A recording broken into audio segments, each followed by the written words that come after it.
Godwin John ministries வழங்கும் தினம் ஒரு சத்திய வார்த்தை. இந்த ஆடியோ நிகழ்ச்சிக்கு உங்களை அன்புடன் வரவேற்கிறோம்.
பிரியமானவர்களே, இயேசு கிறிஸ்துவின் பரிசுத்த நாமத்தினாலே உங்களுக்கு வாழ்த்துக்கள்.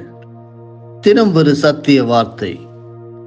இன்றைய தியானத்தின் தலைப்பு கவலைக்கு கவலை.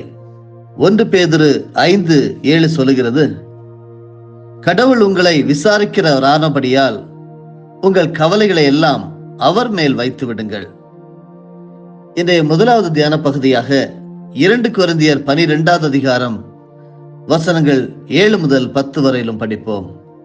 அன்றியும் எனக்கு வெளிப்படுத்தப்பட்டவைகளுக்குரிய மேன்மை நிமித்தம் நான் என்னை உயர்த்தாதபடிக்கு என் மாம்சத்திலே ஒரு முள் கொடுக்கப்பட்டிருக்கிறது. என்னை நான் உயர்த்தாதபடிக்கு அது என்னை குட்டும் சாத்தானுடைய தூதனாயிருக்கிறது. அது என்னை விட்டு நீங்கும்படிக்கு நான் 3 தரம் கர்த்தரிடத்தில் வேண்டிக் கொண்டேன். அதற்கு அவர், என் கிருபை உனக்கு போதும், பலவீனத்திலே என் பலம் பூரணமாய் விளங்கும் என்றார். ஆகையால் கிறிஸ்துவின் வல்லமை என்மேல் தங்கும்படி என் பலவீனங்களை குறித்து நான் மிகவும் சந்தோஷமாய் மேன்மை பாராட்டுவேன். அந்தபடி நான் பலவீனமாய் இருக்கும் போதே பலமுள்ளவனாயிருக்கிறேன். ஆகையால் கிறிஸ்துவின் நிமித்தம் எனக்கு வரும் பலவீனங்களிலும் நிந்தைகளிலும் நெருக்கங்களிலும் துன்பங்களிலும் இடுக்கண்களிலும் நான் பிரியப்படுகிறேன். கவலைக்கு கவலை. தேவனுடைய பிள்ளைகளுக்கு எதிராய் பயன்படுத்தும் அனைத்து ஆயுதங்களிலும் மிகவும் சக்தி வாய்ந்தது சோர்வுற செய்வது என்பதை சாத்தான் கண்டுபிடித்தது. ஏனென்றால் மனிதனுடைய இருதயத்தில் உள்ள கவலை அவனை ஒடுக்கும் என்று நீதிமொழிகள் 12:25 படிக்க முடிகிறது. பழைய ஏற்பாட்டிலோ புதிய ஏற்பாட்டிலோ எந்த பரிசுத்தவானும் இதற்கு தப்ப முடிந்ததில்லை. அப்படி இல்லை என்றால் கர்மேல் மலையில் வீர தீர சாகசம் புரிந்த தீர்க்கதரிசி எலியா மறுநாளே கோலையிலும் கோலையாய் சூறை செடியின் கீழ் படுத்து கிடந்ததை எப்படி விளக்க முடியும்? பொதுவாக தேவனுடன் கொண்ட மலையுச்சி அனுபவம் அல்லது அவரது அரசிற்காய் புரிந்த அருஞ்செயல் ஒன்றை அடுத்து சோர்வின் குப்பை மேட்டில் எறியப்படுவோம் என்பதே பலரது சாட்சி. ஏராளமான தெய்வீக வெளிப்பாடுகள் இருந்த தீர்க்கதரிசி பவுலுக்கு கூட சோர்வுகள் இருந்தது. அவரது உடலில் ஒரு முள் அவரை குத்தி கொண்டே இருந்தது. அது மிகவும் கொடுமைப்படுத்தியதால் அதை சாத்தானின் தூதன் என்று அழைக்கிறார். 2 கொரிந்தியர் 12:7 படித்தோம். அது தன்னை விட்டு நீங்க வேண்டும் என எவ்வளவாய் விரும்பினார். அதை குறித்து ஏனோ தானவென்று அவர் ஜெபித்து விட்டுவிடவில்லை. அது முழுவதும் நீங்கும்படி திரும்ப திரும்ப தேவனிடம் வேண்டிக் கொண்டார். ஆனால் அந்த பிரச்சனையிலிருந்து பவுலை விடுவிப்பதற்கு பதிலாக அதை சமாளிப்பதற்கான, அதை எதிர்கொள்வதற்கான பலத்தை தேவன் கொடுத்தார். பாடுதான், ஆனால் தேவ கிருபையால் அது கண்ணீர் களிப்பாயிற்று என்று வசனங்கள் 9-10 படிக்கிறோம். தேவன் சொல்லுகிறார், என் கிருபை உனக்கு போதும், பலவீனத்திலே என் பலம் பூரணமாய் விளங்கும் என்றார். இது கிறிஸ்துவின் நிமித்தம், ஊழியத்து நிமித்தம் வரக்கூடிய பலவீனமாக பார்க்கப்படுகிறது.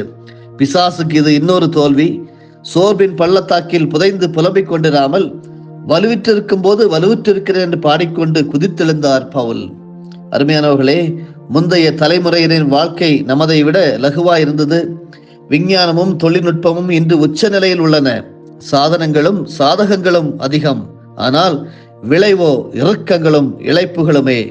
நமது முன்னோருக்கு தெரியாத வியாதிகள் எல்லாம் இன்று சாதாரணமாகிவிட்டன. இவை எல்லாவற்றையும் பயன்படுத்தி தேவனுடைய பிள்ளைகளை சோர்பில் ஆழ்த்துகிறான் சாத்தான். ஆனால் நேற்றைய, இன்றைய, நாளைய பிரச்சனைகளுக்கு பதில் தரும் திருமறை தேவன் நம்மை விசாரிக்கிறவர் ஆனபடியால் நமது கவலைகளை எல்லாம் அவர் மேல் வைத்து விடும்படி நமக்கு போதிக்கிறது. இல்லையேல் யாரை விழுங்கலாம் என்று அலைந்து திரிகிற பிசாசுக்கு நாம் எளிதில் இரையாகிவிட முடியும். பிரச்சனைகளுக்கு தீர்வையோ வேதனைகளுக்கு முடிவையோ அல்ல, நம்மால் புரிந்து கொள்ள முடியாத தெய்வீக சமாதானத்தையே ஜெபம் நமக்கு வாக்களிக்கிறது. பிலிப்பியர் 4:6-7 பிசாசை எதிர்த்து நிற்க தேவையான சக்தியாய் மாறுவது தேவனுக்குள்ளான இந்த மகிழ்ச்சியே. பரிசுத்தவான்கள் அனைவரும் நம்மை போலவே ஒருவேளை பாடுகளை கிறிஸ்துவின் மூலமாக, ஊழியங்களின் மூலமாக சந்தித்துக் கொண்டிருப்பார்களானால் என்ற அறிவே இன்னொரு ஊக்கம். கவலை உங்களை கவலைப்படுத்துவதை நிறுத்தும் வரை கவலையை நீங்கள் கவலைப்படுத்துங்கள். சகோதரர் DGS தினகரன் அவர்கள் அவருக்கு நிகராய் பாட முடியாத ஒரு பாடல், சோர்ந்து போகாதே மனமே, சோர்ந்து போகாதே, போராட சோர்ந்து போகாதே, கண்டுன்னை அழைத்த தேவன் கைவிடுவாரோ என்கிற வரிகளை நாம் நினைத்துக் கொள்ள வேண்டும். அருமையானவர்களே, ஒரு காலத்தில் இருளாய் இருந்த நீங்கள் ஆண்டவரோடு இணைந்து ஒளியாயிருக்கிறீர்கள். எனவே ஒளி பெற்ற மக்களாய் வாழுங்கள் என்று எபேசியர் 5:8 நாம் படிக்க பார்க்கிறோம். யோவான் எழுதின சுவிசேஷம் 7வது அதிகாரம் முதல் 10 வசனங்களை படிக்கிறேன். இவைகளுக்கு பின்பு யூதர்கள் இயேசுவை கொலை செய்ய வகை தேடினபடியால் அவர் யூதேயாவிலே சஞ்சரிக்க மனதில்லாமல் கலிலேயாவிலே சஞ்சரித்து வந்தார். யூதருடைய கூடார பண்டிகை சமீபமாய் இருந்தது. அப்பொழுது அவருடைய சகோதரர் அவரை நோக்கி, நீர் செய்கிற கிரியைகளை உம்முடைய சீஷர்களும் பார்க்கும்படி இவ்விடம் விட்டு யூதேயாவுக்கு போம். பிரபலமாயிருக்கிற விரும்புகிற எவனும் அந்தரங்கத்திலே ஒன்றையும் செய்ய மாட்டான். நீர் இப்படிப்பட்டவர்களை செய்தால் உலகத்துக்கு உம்மை வெளிப்படுத்தும் என்றார்கள். அவருடைய சகோதரரும் அவரை விசுவாசியாதபடியால் இப்படி சொன்னார்கள். இயேசு அவர்களை நோக்கி, என் வேலை இன்னும் வரவில்லை, உங்கள் வேலையோ எப்பொழுதோ ஆயத்தமாயிருக்கிறது. உலகம் உங்களை பகைக்க மாட்டாது, அதன் கிரியைகள் பொல்லாதவர்களாய் இருக்கிறது என்று நான் சாட்சி கொடுக்கிறபடினாலே அது என்னை பகைக்கிறது. நீங்கள் இந்த பண்டிகைக்கு போங்கள், என் வேலை இன்னும் வராதபடியால் நான் இந்த பண்டிகைக்கு இப்பொழுது போகிறதில்லை என்றார். இவைகளை அவர்களுடனே சொல்லி பின்னும் கலிலேயாவிலேயே தங்கினார். அவருடைய சகோதரர் போன பின்பு அவர் வெளியரங்கமாய் போகாமல் அந்தரங்கமாய் பண்டிகைக்கு போனார். நாம் அறிவை வளர்த்துக் கொள்வதற்கு இறைவன் எதிராளி அல்ல அருமையானவர்களே. ஆனால் நித்திய வாழ்வு என்பதற்கு மேலாக அநித்திய அறிவு என்பதை வைக்க அவர் ஒருபோதும் அனுமதிக்க மாட்டார். ஆன்மீக வாழ்வற்ற ஜென்மீக அறிவு நாசமே. தேவனுக்கு முன் அஞ்சி நடப்பதாலேயே ஞானம் கிட்டுகிறது என்று நமக்கு நீதிமொழிகள் 1:7 கற்றுத்தருகிறது. வாழ்க்கையின் வழக்கமான காரியங்களில் தீர்மானம் எடுக்க நாம் பொது அறிவையும் தெரிந்த தகவல்களையும் பயன்படுத்துவதில் தவறில்லை.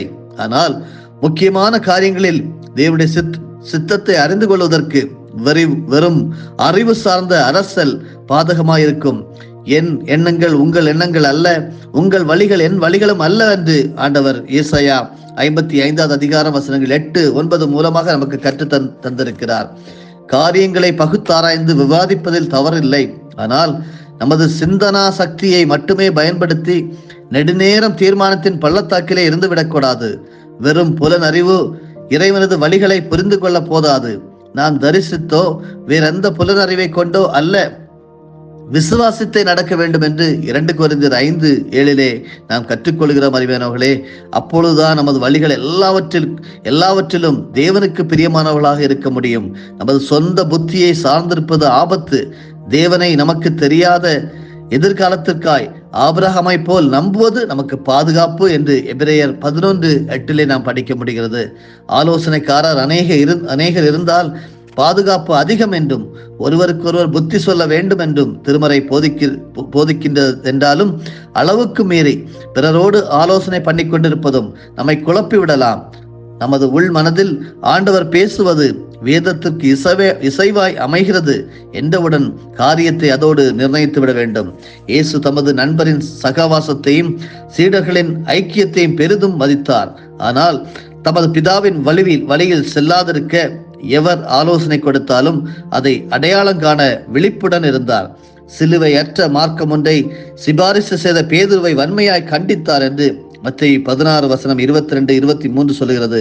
பிரபலத்திற்கும் பகட்டிற்கும் அவரை உந்தி தள்ள தமது சொந்த சகோதரர் சொன்ன போதும் தந்தையானவரின் வேலையை அறிந்து திருப்பணி செய்வதின் மாட்சிமையை உணர்ந்து அமர்ந்திருந்தார் என்று யோவான் 7:4-6 வரையிலும் படித்தோம். அருமையானவர்களே, தங்களது நண்பரோடும் இனத்தாரோடும் கூட பேசிக்கொண்டே இருப்பதாலேயே அநேகர் அருட்பணி அழைப்பிற்கு கீழ்ப்படியாமல் இருக்கின்றனர். நீங்களும் எப்படிப்பட்ட சூழலில் இருக்கின்றீர்கள்? அறிவு கனிக்கு பதிலாக வாழ்வு கனியை சாப்பிட்டிருந்தால் மனிதன் பரதீசை இழந்திருக்க மாட்டானே. அன்று ஏதேன் தோட்டத்தில் நடந்த காரியத்தை போல கீழ்ப்படியாமையிலே நாம் இருக்காமல் ஆண்டவருக்கு கீழ்ப்படிந்து ஆண்டவர் அழைக்கிற அழைப்பிற்கு நாம் ஒரு காலத்தில் இருளாயிருந்த நாம் ஆண்டவரோடு இப்பொழுது இணைந்து ஒளியாய் இருக்கிறோம் என்கிற விசுவாசத்திலே ஒளி பெற்ற மக்களாய் வாழ இந்த காலை வேளையிலே ஒரு முறை கூட ஞாபகப்படுத்தப்பட்டுள்ளோம். ஆண்டவர் உங்கள் ஒவ்வொருவரையும் ஆசீர்வதிப்பாராக. ஆமேன். ஜெபம் செய்வோமா? எங்களை கிருபையாக நேசித்து வழிநடத்தி காப்பாற்றி வருகிற நல்ல தெய்வமே, நீர் எங்களை விசாரிக்கிறவரானபடியால் எங்கள் கவலைகள் எல்லாம் உண்மையில் வைத்துவிட வேண்டும் என்று சொல்லி நாங்கள் கற்றுக்கொண்டோம் வேதத்தின் ஆதாரங்கள் மூலமாக. ஆண்டவரே, அவிசுவாசம் இல்லாமல் விசுவாசம் உள்ளவர்களாக இருங்கள். பலவீனத்திலே உங்களுடைய பலம் எங்களுக்கு மிகுதியாக இருக்கிறது என்கிற நம்பிக்கையோடு வந்திருக்கிறோம். நீர் யாரையும் துக்கப்படுத்துகிற தேவன் அல்ல.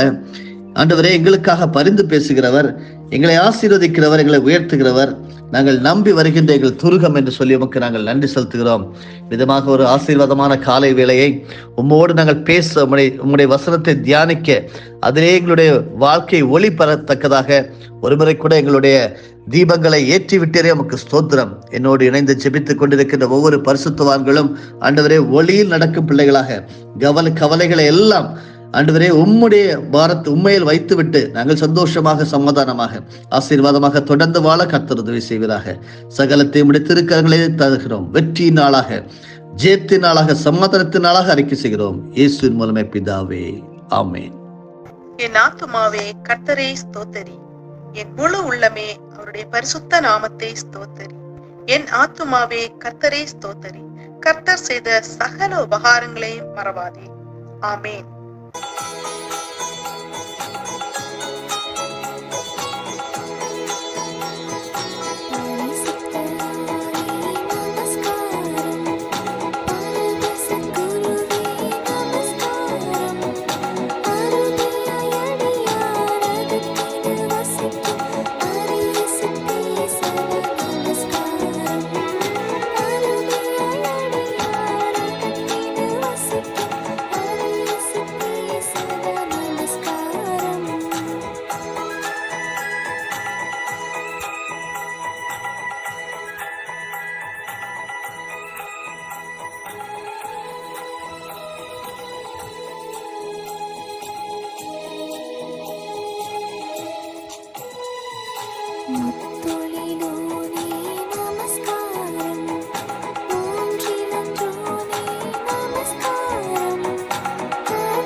நம்முடைய ஆண்டவராகிய இயேசு கிறிஸ்துவின் மூலமாக உங்களை நாங்கள் மனமாற ஆசீர்வதிக்கிறோம்.